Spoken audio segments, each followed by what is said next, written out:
Hello and welcome to the first of the Your Questions Answered videos. So in these videos I'm going to be answering questions that folks have submitted.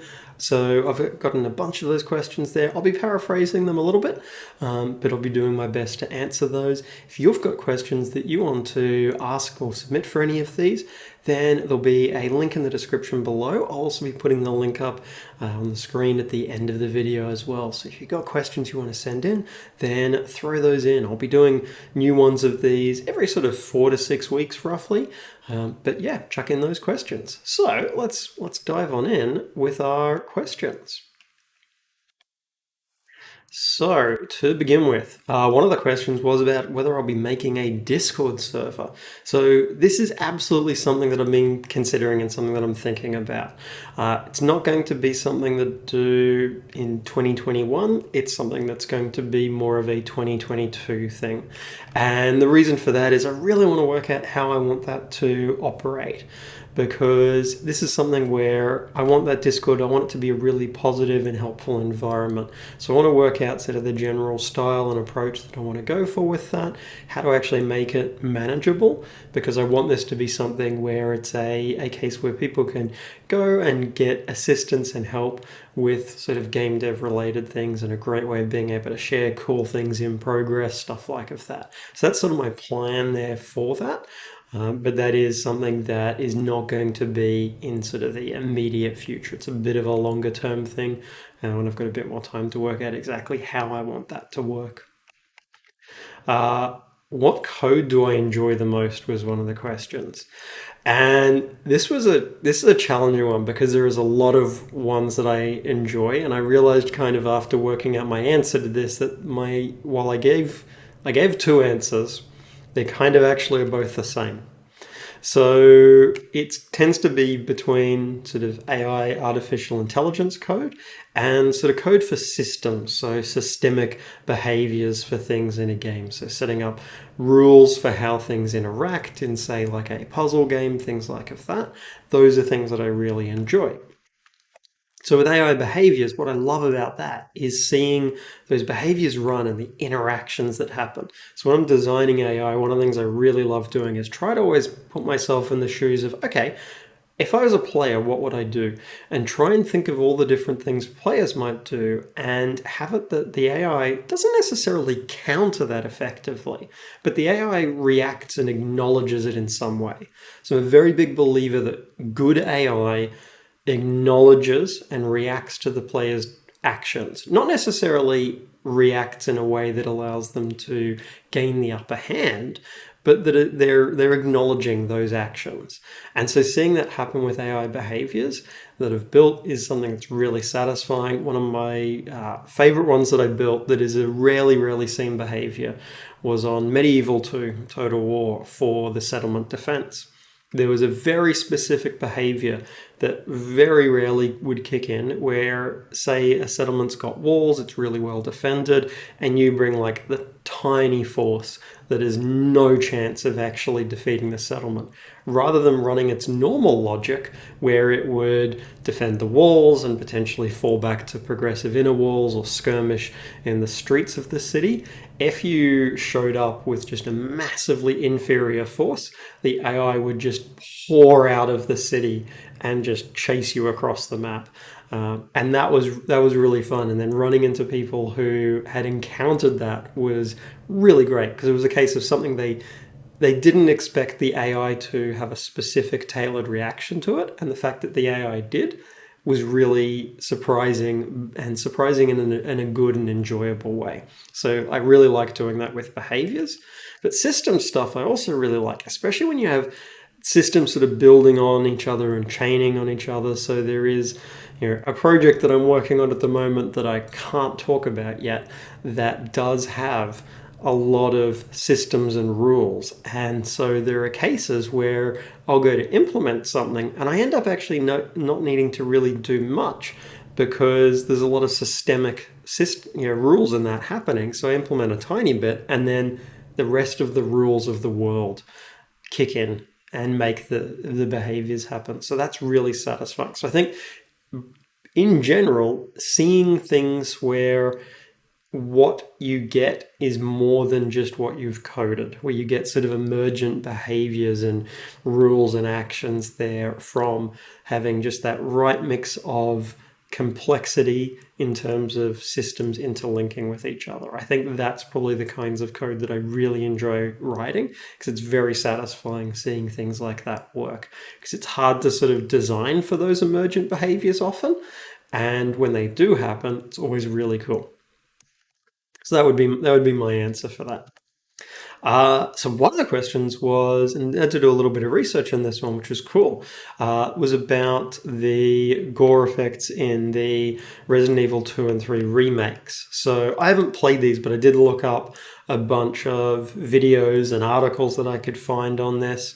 And so in particular, one of the effects that they have there is that, impacts from bullets, for example, appear to be sort of revealing under the skin a little bit, that they appear to be causing not just like what we see as sort of a traditional bullet decal, but actually causing something that's a little bit more involved than that. So they haven't given specifics that I was able to find. I know they're using their custom engine, and I know that those effects, they've indicated in interviews that those kinds of effects were very deliberate and very intentional to build the horror for it. So it's not something that's just here was an off the shelf or just happened to be there. It was a very conscious, intentional design choice from them, and using custom engine that they've got there for that. Now, looking at the particular effects, and I looked at a few videos and everything of it that were showing and they were sort of testing how it was working. So from what I can see, they do look to be semi 3D. I don't think, from what I could see, that they're true 3D. There might be a little bit of mesh deformation there, but I don't think they're fully true 3D for those sort of impact effects. It could just be a really good sort of normal bump maps, height maps sort of thing there. There might be a little bit of mesh deformation. They could be doing that, absolutely. And the effects definitely seem to combine and merge with each other in a way that kind of makes sense there. So it doesn't look like it's something that's just being stamped on. It does look like it is something that is very connected to the mesh and is able to have connectivity there with that. So what I think from looking at it as well is they don't look like they're tied to the underlying structure. Like when the shots were happening, things like on the back and stuff like of that, it wasn't revealing, bone structure and that I could see under there. So I think it is not something where it's necessarily baked into the model as extra structure. What I think is that they may be doing something where they're dynamically generating a damage texture. So as you impact on an area, it's updating a texture, and then their shader is using that to blend those damaged areas. So possibly using, normal and bump mapping there, possibly doing some deformation of the mesh. Because if you had a texture that gave you an indication, so you could use maybe like just a grayscale texture, and the intensity of a pixel indicates the damage in that area, you absolutely could produce, I think, that kind of effect. So I suspect that's what's happening there, that they've got something like a dynamic damage texture that their custom shader is then being able to apply that. And there was also bits where they were able to be, if they did enough damage, that it would actually sever limbs. And again, I suspect that's something where it's probably largely a sort of systemic thing there. They might have dedicated breakpoints and so bits of the mesh that they can shut off, things like that. They might be dynamically splitting the mesh, but I suspect those are maybe things that are already sort of pre-built there that they're using. But a really interesting effect that they're doing there with that. So the other question was in terms of studios, how they go about delivering stuff like AAA quality, in particular for things like mobile tablet devices, stuff like of that. So this is kind of an interesting one, because the quality mostly comes from the development processes. It's good development processes that are going to give you quality. And I should define what I'm meaning by quality in this case, because that's an important metric.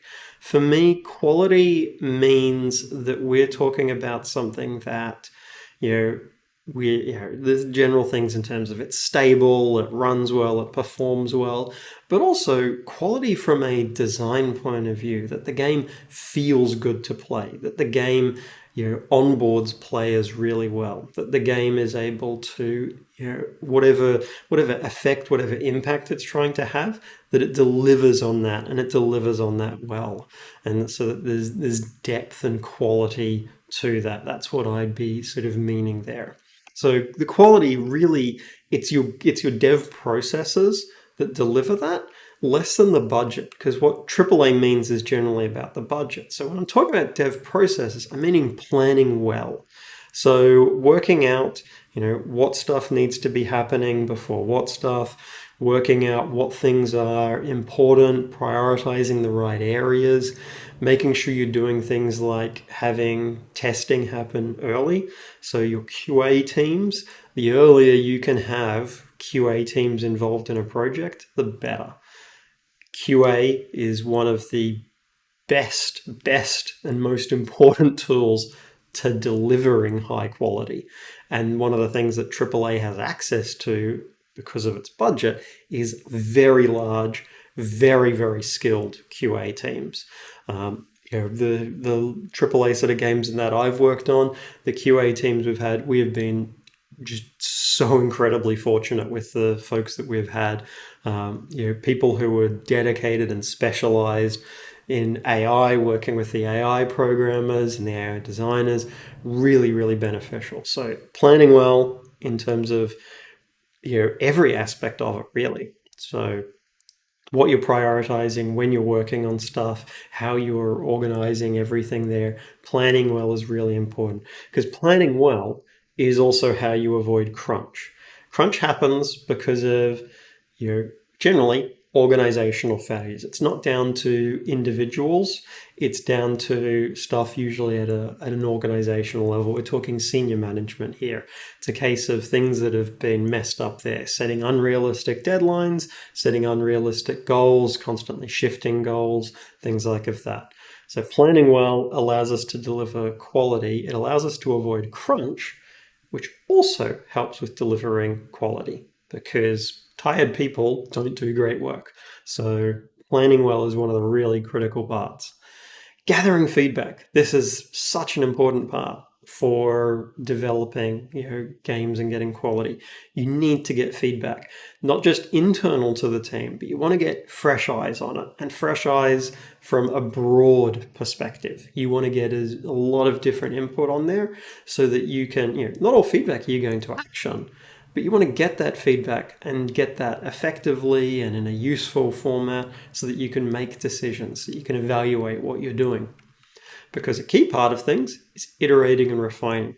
Again, quality doesn't come from, I just follow this path and then I get here and it's quality.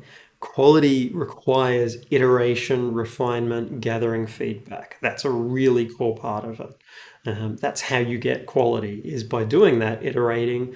You produce something, you get feedback, you deconstruct that feedback, make a plan of what you're going to do, and then you make changes, you iterate and refine on it. That's how you get really good quality. AAA gives you bigger budgets. So AAA budgets are huge, usually. They're significantly larger than the budgets for indie solo developers, things like that. But it doesn't guarantee quality. But that's generally what we get with AAA. We get large budgets.